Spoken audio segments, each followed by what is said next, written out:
রাজ্যসভা নির্বাচনের দিন ঘোষণা করলো এবার নির্বাচন কমিশন।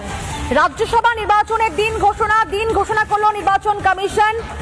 16ই মার্চ রাজ্যসভা নির্বাচন রয়েছে, যে দিন ঘোষণা করা হলো এবার নির্বাচন কমিশনের তরফ থেকে।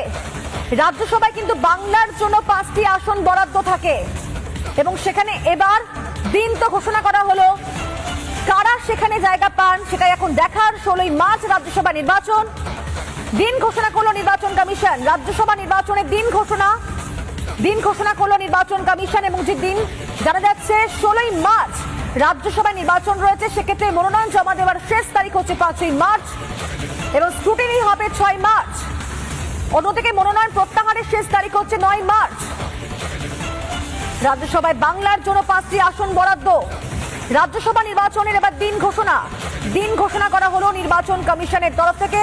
এখনো পর্যন্ত যে সমস্ত তথ্যগুলো জানা যাচ্ছে, 16ই মার্চ রাজ্যসভা নির্বাচন রয়েছে। আরো বিস্তারিত আমাদেরকে জানাবেন অনুপম রয়েছেন আমাদের সঙ্গে। 26শে ফেব্রুয়ারি নমিনেশনের লাস্ট ডেট হচ্ছে 5ই মার্চ, স্ক্রুটিনি হবে 6ই মার্চ।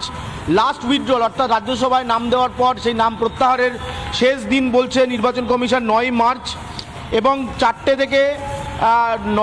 9টা থেকে বিকেল 4টে অবধি ভোট এবং কাউন্টিং হচ্ছে 16ই মার্চ বিকেল 5টায়।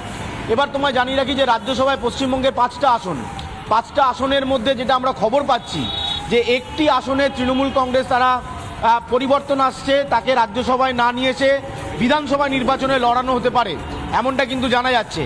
বাকি যে 4টে আসনের মধ্যে বিকাশ রঞ্জন ভট্টাচার্য যে আসনে প্রার্থী হয়েছিলেন, লড়েছিলেন, রাজ্যসভায় গিয়েছিলেন, সেই আসনটাতে ফাইট হতে পারে।